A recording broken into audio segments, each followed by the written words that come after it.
Hi, my name's Stu Fenton and I'm a psychotherapist and I specialize in ChemSex and working with clients who are presenting with ChemSex problems.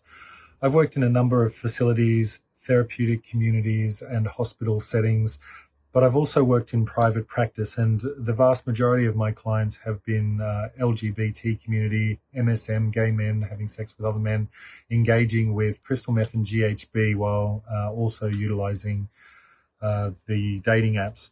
I also have a lived experience of engaging in chemsex myself and have been sober now for a number of years. The term chemsex was first used by David Stewart, who was a frontline healthcare worker in the UK. And his strict definition of this is that it's the combining of crystal meth, GHB or GBL with mephedrone with gay men or men having sex with men, and using apps such as Scruff and Grind to connect with one another. I think also part of the history with chemsex is that it began really in Los Angeles and New York in America way back in the early 1990s. And we know this because Crystal Meth Anonymous began in Los Angeles around 1995. And I think what happened was that with a lot of tourists going between Australia and the US, the drug crystal meth was eventually sort of found its way to Australia along with GHB, and men started partying with it there. And there was quite a lot of chemsex and use of crystal meth and GHB for sex going on in Australia. It was a lot later hitting in UK and Europe, and really started to get quite bad there around 2012. There are many reasons why gay men engage in chemsex, and a lot of these reasons sometimes can come from minority stress. Minority stress obviously includes things like workplace bullying, coming out of struggles of being in gay relationships, trans and bi phobia. Some LGBT people experience hate crimes, and also from abuse, just from society or from families, including rejection from family. And there are also a very different kind of reason why people will present, or when they're presenting with you saying that they're having problems with chemsex, which are different to those underlying issues which might be discovered with counselling. And those might include they do it for pleasure, or they do it to feel a sense of belonging to a group, to feel powerful, to counteract self-doubt, to give themselves a sense of identity, to avoid feeling old if they're getting older in the gay community, and to avoid feeling shame, or to give themselves a sense of status. Not everyone who engages in chemsex has a problem with chemsex. However, some people do. And some of the reasons that people will present to a counsellor or a psychotherapist will be that they're having problems with GHB or GBL and they're overdosing. Sometimes people end up committing suicide because they are not able to break free from their chemsex behavior. They're consistently having come downs from the drugs, or they're experiencing drug-induced psychosis as well.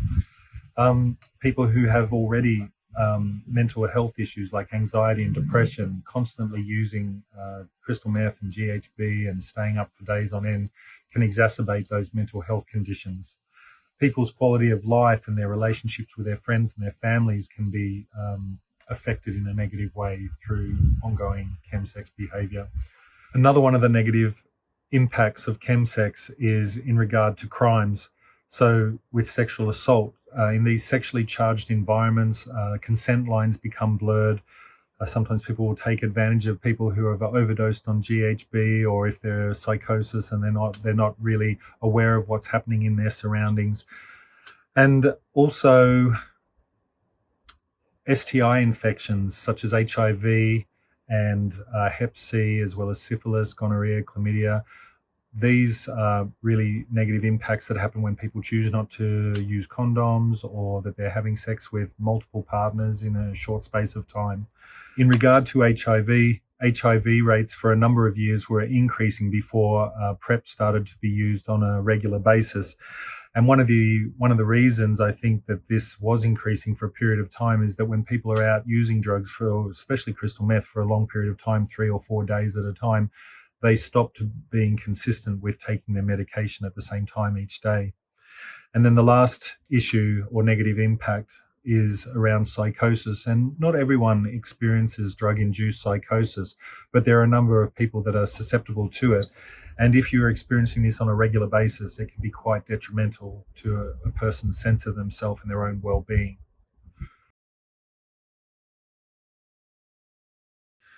I just want to speak a little bit about drug-induced psychosis now, because quite a few chemsexes do experience this from time to time, but not everyone will experience drug-induced psychosis.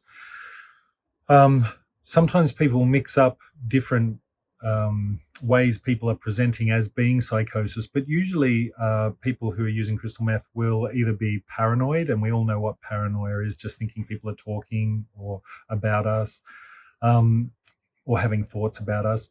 And then the next stage is delusions. And usually these can be auditory or visual. And with people engaging in chemsex, it's more often auditory, believing that you're hearing things or hearing messages come through the radio or the television or through the lyrics of songs, that sort of thing. Sometimes it's visual, believing that you're seeing things, especially for people that have been up for many days on end. And then the final stage is full-blown psychosis. And a lot of the time healthcare workers want to know what does full-blown psychosis look like, or what does it present as? And usually, in my own experience as a psychotherapist, it's if I'm talking to someone on the phone and there are long pauses before they answer me, or they're whispering, or sometimes they stop talking completely. I mean, these are really strong giveaways.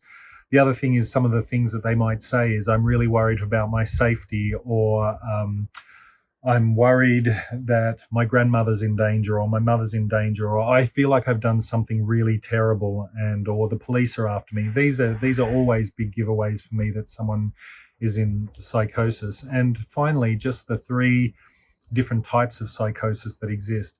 The first one is where people believe there's bugs or germs under their skin, and this is the one where they pick at themselves and will end up at the end of a binge with cuts and wounds all over themselves. The other one is called delusions of persecution. This is where a person might think they're being followed or filmed, or that someone's out to get them, or someone's going to kill them. And this will come up in a counseling session if you're talking to them. And then the third one is where the person thinks that they're a religious figure, or Jesus or something like this. This is also dangerous because a person thinks they're invincible in this case, and they will often run in front of traffic believing they can't be killed, or they might jump off a building feeling like they might be able to fly, things like this. And quite a few gay men have died in this way.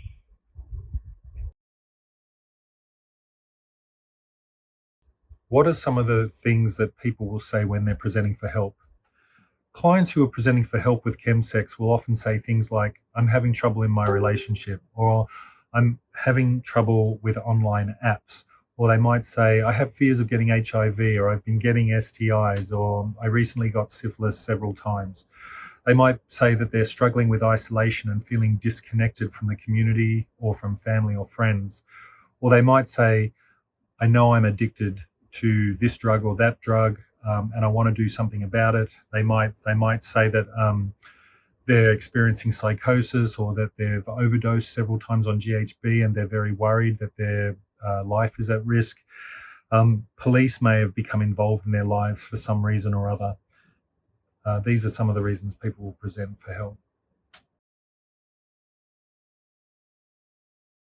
I just want to give a couple of examples of cultural competence. So when we were running R12, which was the LGBT rehab in Thailand, we had to eliminate the use of the word slamming, because slamming is a very triggering word that we found out for most of the MSM that were coming there.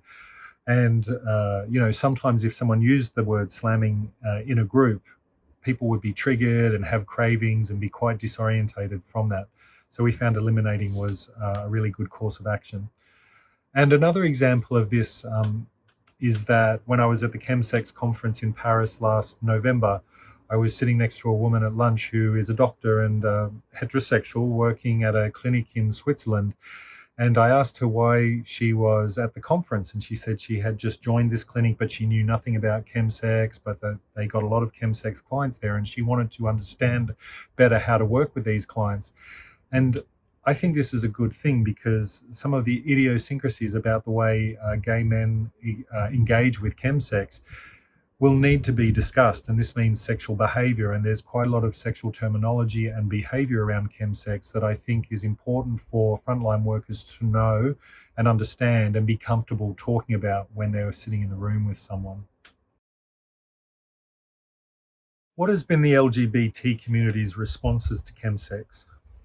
Over the last 5 to 10 years, there has been an enormous response from the LGBT community to combating chemsex.